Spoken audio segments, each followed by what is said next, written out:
On March 3, Donald Trump took to Truth Social to declare a definitive victory. In a series of bold posts, he claimed that Iran's air defenses, navy, and leadership had been effectively neutralized.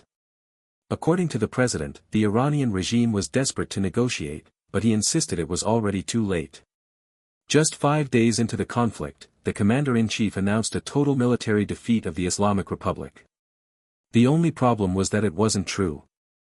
The widening chasm between that official declaration and the grim reality on the ground is perhaps the most significant story currently being overlooked. Understanding why the world's most sophisticated military cannot fully dismantle Iran's capabilities is not merely a critique of this specific war, it is a lesson in the fundamental limitations of air power, the unforgiving physics of geology, and the brutal efficiency of asymmetric warfare. This isn't a narrative about Iranian military superiority. By almost every conventional metric, Iran is losing. Instead, it is a study of the profound difference between winning a series of battles and truly winning a war.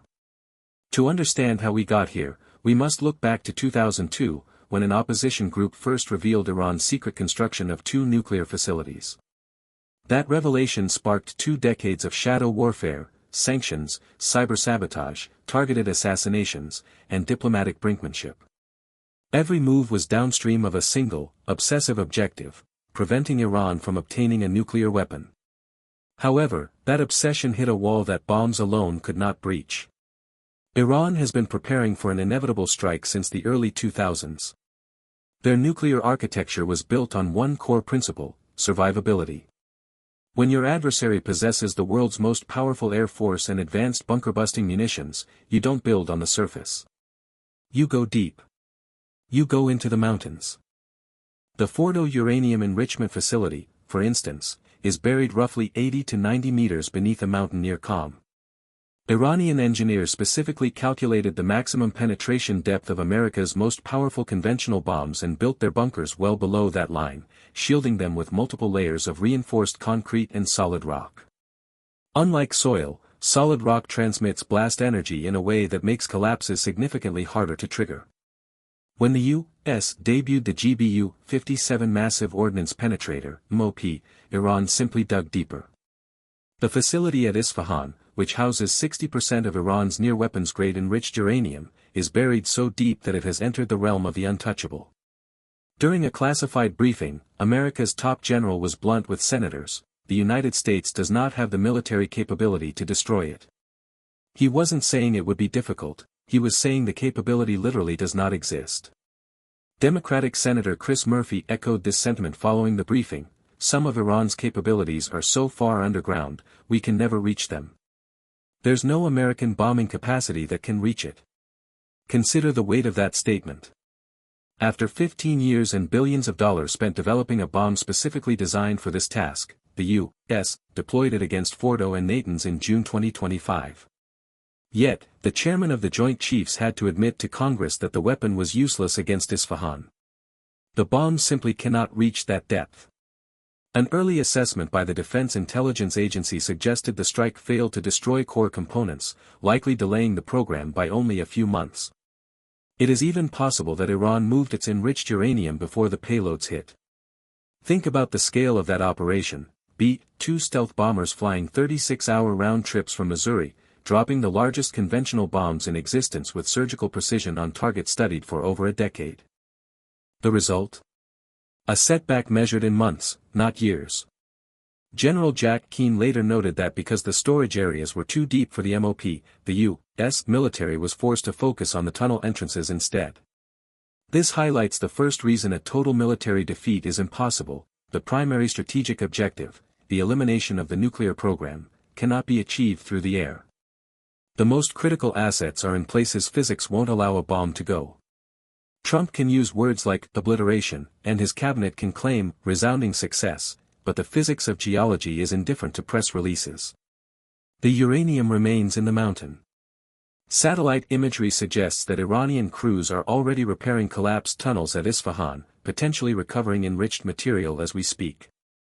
The second layer of this stalemate is Iran's missile strategy. Iran's planners never intended to win a conventional dogfight, they knew their aging air force stood no chance. Instead, they built a military designed to make victory too expensive for the enemy to afford. During the June 2025 escalation, Iran launched approximately 500 ballistic missiles. Each one required an expensive, high-tech interceptor to stop. Without American assistance, Israel's airspace might have been overwhelmed by the sheer volume. Iran is producing these missiles at a rate of 100 per month, amassing a stockpile that creates a math problem for Western defenses. Missiles are cheap and fast to build, interceptors are slow and exorbitantly expensive. This is a war of attrition disguised as a missile exchange. Israel's stockpiles are depleting at an alarming rate, making the current defensive posture unsustainable in the long term. The third layer is Iran's regional strategy. Unable to defeat the U.S. or Israel head-on, Iran has raised the cost of the war for the rest of the world. They have struck airports in Dubai, Abu Dhabi, and Kuwait. They targeted the Saudi Aramco Ras Tanura refinery, and Qatar has been forced to halt energy supplies due to the instability. By targeting the infrastructure of the Gulf states, Iran creates global economic ripples. Rising oil prices and grounded international flights create political pressure on Western governments to force a ceasefire. Iran is betting that the world's appetite for economic chaos is much smaller than its own. The fourth layer is the question of regime survival. Both Trump and Netanyahu have explicitly targeted regime change through operations like Roaring Lion and Epic Fury. The killing of the supreme leader was intended to be a decapitation strike, but the Iranian state did not crumble. The Islamic Republic is not a personality cult, it is a revolutionary bureaucracy. It is a theocratic deep state with 47 years of institutional roots. Millions of people have their identities and livelihoods tied to the system's survival. The death of a leader does not end the system any more than the death of a CEO ends a corporation. The IRGC continues to fire missiles because the system was built to function under fire. History offers warnings that are often ignored. The U.S. dropped more ordnance on North Vietnam than on all of Europe in World War II, yet the government did not collapse. The bombing of Serbia took 78 days just to reach a ceasefire, and Serbia had no strategic depth. The U.S. destroyed Saddam Hussein's military in weeks, only to face 20 years of political chaos. Iran is a nation of 85 million people spanning 1.6 million square kilometers of mountainous terrain. You can bomb it for years without achieving a definitive defeat. While Republican Speaker Mike Johnson characterized the U.S. attacks as defensive, Senator Mark Warner pointed out a lack of imminent threat to the U.S. homeland. This war lacks broad congressional authorization and clear political consensus. As gas prices rise and casualties mount, the American public's patience, and the political capital required to sustain such a resource-intensive campaign, will inevitably erode. The ultimate irony is that a diplomatic path was reportedly within reach just as the bombs began to fall. Omani mediators in Geneva were nearing a breakthrough to halt Iran's nuclear development when the February 28 attack was launched. By choosing the military path over the diplomatic one, the U.S. and Israel may have hardened Iranian nationalism and made a long-term solution more difficult. If the uranium survives in the mountains, if the regime endures, and if the scientific knowledge remains in the minds of Iranian experts, what has truly been eliminated? Strategic victory and military victory are not the same. The U.S. won every major battle in Vietnam but lost the war. It toppled Saddam in 3 weeks, only to strengthen Iran's position in the region for the next 2 decades.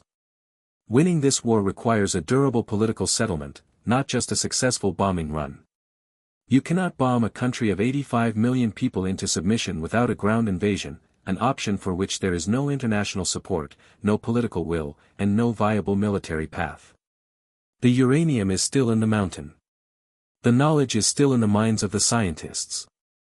And as the costs accumulate every single day, the question remains, what happens when the world realizes that obliteration was just a headline, and the strategic objective is further away than ever?